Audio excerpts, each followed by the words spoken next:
Olá, boa noite. O UXTV Notícias está começando. Acompanhe os destaques de edição desta sexta-feira. Sinais do clima.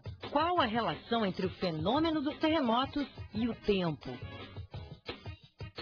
Na última reportagem da série sobre arquitetura e memória, o UXTV Notícias te leva num passeio pelas ruas de Santa Teresa. O município mantém a através da preservação de prédios, que ainda constroem a história da população. Fique com a gente, o UXTV Notícias está começando.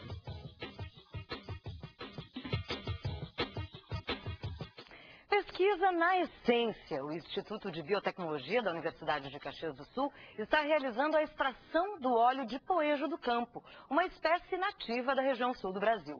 O material vai ser utilizado pela empresa Natura para a fabricação de cosméticos. Da planta sai o óleo essencial, presente em perfumes, cosméticos e outros produtos.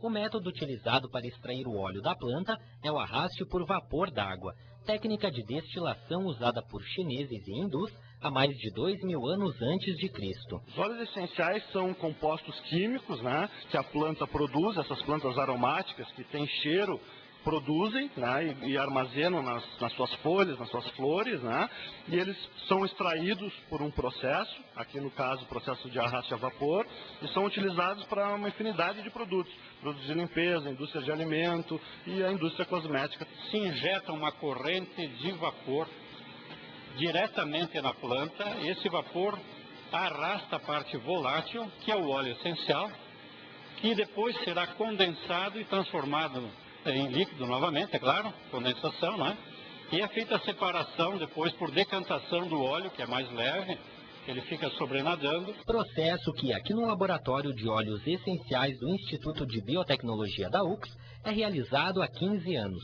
Tradição que aproximou a empresa de cosméticos Natura da pesquisa realizada pelo professor Gabriel, do curso de Agronomia. Em sua tese de doutorado, ele estudou a produção do poejo do campo. Eu resolvi estudar essa planta no meu doutorado, onde a gente determinou toda a parte de produção de mudas, como faz a muda, quanto produz, qual a qualidade do óleo e quanto que ela poderia ser rentável se fosse produzida por produtores. O poejo do campo é uma planta nativa, encontrada principalmente na região dos campos de cima da serra. A produção e o cultivo da variedade selecionada na pesquisa começou em 2006, em Campestre da Serra. No ano passado, a plantação aconteceu também em Nova Petrópolis, tudo de forma orgânica. Na safra recente, foram colhidas cerca de 50 mil plantas. Dessa quantidade, é possível extrair até 20 litros de óleo essencial. Depois de extraído, o óleo vem para este laboratório, onde é feita toda a análise do material com as especificações da empresa que vai receber o produto.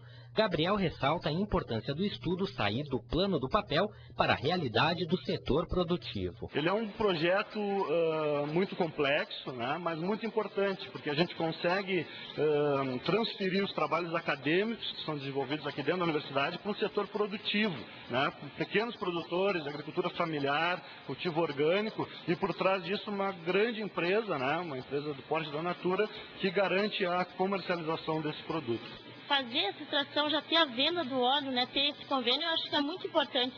Não só para mim como estudante, mas o curso mesmo, Todo esse trabalho de pesquisa a tempo, ele está sendo concretizado agora. Que muitas vezes a gente faz pesquisa, mas ela ficaria parada, Então ver todo o trabalho, o projeto, E agora ele ter um destino, ele ter essa importância, eu acho que é muito bom, muito importante fazer parte disso. Vamos esperar agora nos próximos meses aí o lançamento desse produto. Nos Sinais do Clima desta semana, você vai conhecer as profundezas do que acontece com a Terra durante o fenômeno dos terremotos. Nós já voltamos. O planeta Terra é um corpo vivo e, como qualquer corpo, tem os seus próprios movimentos. Alguns imperceptíveis a olho nu, outros de maior impacto para a civilização que nela habita, a humanidade, como, por exemplo, os terremotos e tsunamis. Esse é o tema que você confere agora nos Sinais do Clima de hoje.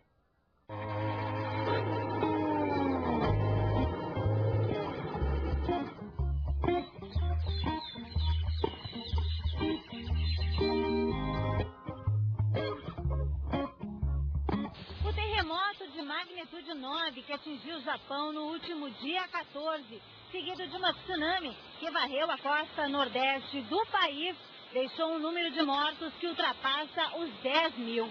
Isso de acordo com o último levantamento realizado nesta sexta-feira. Por isso, hoje, nos Sinais do Clima, nós vamos entender como são produzidos esses fenômenos pela natureza. O terremoto, como esse que abalou o Japão, é um movimento brusco e repentino da Terra e resulta de uma ruptura da rocha que cobre a crosta terrestre. As rochas comportam-se como corpos elásticos e podem acumular deformações quando submetidas a esforços de compressão ou de tração. Quando esse esforço excede o limite de resistência, ela se rompe, formando uma fratura que chamamos de falha. A maioria dos terremotos tem origem tectônica, isto é, estão associados a falhas geológicas. A teoria das placas tectônicas afirma que a Terra é dividida em várias placas que se movimentam, porque estão flutuando sobre o magma. Ao se movimentarem, formam as montanhas mais recentes, as fossas oceânicas, as atividades vulcânicas, os terremotos, as cordilheiras e as tsunamis. Lembre que o nosso planeta é formado por várias camadas. As três principais são núcleo, manto e crosta. O terremoto ocorre no limite dessas placas, que ao se moverem causam inúmeros estragos. O fenômeno possui dois momentos importantes: o hipocentro, que é o ponto de origem do terremoto, e o epicentro, que é a projeção vertical do hipocentro na superfície. Quando isso acontece no mar, temos como consequência o maremoto ou tsunami. Charles Francis Richter, que viveu entre 1900 e 1985, foi o sismólogo americano que deu nome à escala que mede a força dos terremotos. No Brasil, nós não temos registro de abalo sísmico, porque nós estamos sobre uma placa tectônica que tem limite na América do Sul, na costa com o Oceano Pacífico. Agora, vamos conferir como fica a tendência do clima para os próximos dias.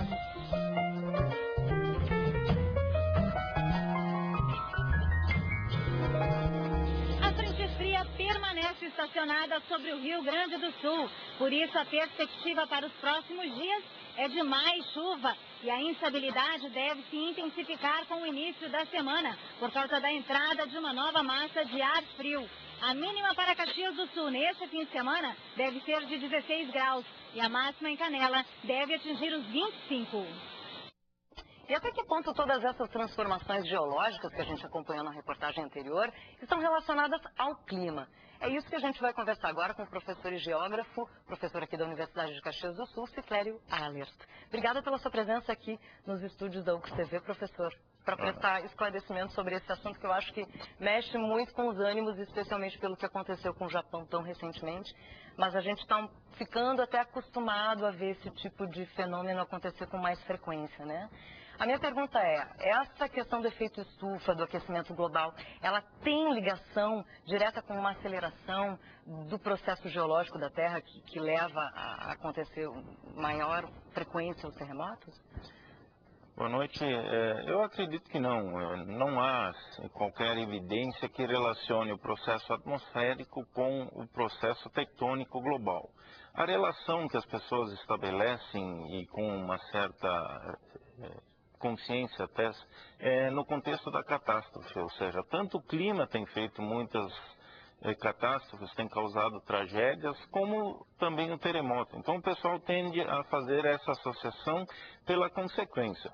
No entanto, a Terra tem uma dinâmica interna muito intensa, muito própria, e não vai ser alterada, acelerada ou freada por alguma coisa que começa a se materializar na superfície, como é o caso das mudanças climáticas. Então, essa relação ela não existe do ponto de vista técnico de uma relação de aquecimento global com o contexto geológico, ou seja, terremotos ocorrem na Terra desde os primórdios de formação do planeta e o aquecimento global é uma coisa muito recente. O que eu acho que a gente está tendo é uma pequena coincidência de aquecimento global. De encontros de fenômenos. Exatamente, coincidindo. Não existe, professor, nenhum tipo de atividade a mais que esteja acontecendo nesse momento com o centro da Terra ou com essa movimentação de placas? Ou uma sucessão de movimentação acelera esse processo em outras partes do globo, pela própria forma esférica que é o planeta? De certa forma, o que a gente pode perceber é que recentemente a gente tem tido alguns eventos mais extremos, como foi o caso do Chile, do Haiti e agora no Japão. Então, eu creio que seja apenas um contexto de coincidência de que esses grandes fenômenos tenham ocorrido no tempo muito próximo, né? Mas não se pode estabelecer uma relação direta entre o que acontece no Japão com o que acontece no Chile, por exemplo. E, por exemplo, Caxias, que é uma cidade que também já teve episódios de tremores recentemente, em 2009. Que tipo de fenômeno é esse? Aqui o fenômeno ele pode estar associado à hidrogeologia, ou seja, questão de movimentação do corpo hídrico subterrâneo, até associado com a exploração desse recurso hídrico. Ele pode estar estabelecendo, através da perfuração de poços, uma comunicação de água entre diferentes sistemas de falhas. Isso pode estar causando esses pequenos tremores. Essa é uma hipótese, isso não é uma coisa comprovada. O outro contexto é o seguinte: toda a América do Sul ela está se movimentando. A placa sul-americana se movimenta. E ela não vai se movimentar integralmente. Então, aqui e ali, em pequenos intervalos de tempo, nós temos alguns tremores. Mas eles não preocupam aqui para a nossa região. Eles têm ficado abaixo de uma escala 5. Né? Ou seja, eles são percebidos, mas não causam danos. Professor, eu queria ter mais tempo para poder conversar com o senhor, mas por hora, muito obrigada pela sua presença aqui no estúdio e até uma próxima oportunidade. E o senhor também, e todo mundo está convidado a apagar as luzes durante 1 hora nesse sábado. É a Hora do Planeta, um movimento mundial liderado pela WWF em prol da conscientização sobre a redução do consumo de energia. Mas não só a respeito da energia elétrica, e sim o uso abusivo de todos os recursos naturais, além de um apelo para que governos e instituições optem pelo uso das energias limpas. Em Caxias do Sul, o Instituto Orbis e o Coro da Universidade de Caxias do Sul convidam para que as pessoas participem da Hora do Planeta a partir das 8h30 da noite na Igreja de Lourdes. Vai ser um misto de música e palestra. Quem não for até o local pode participar do movimento simplesmente apagando a luz entre 8h30 e 9h30 da noite e usando esse tempo para refletir sobre as grandes questões que afetam a saúde da humanidade e também do planeta. Depois do intervalo, a história de uma das comunidades fundadoras da cultura italiana no Rio Grande do Sul, preservada através da arquitetura. O Que TV Notícias volta já.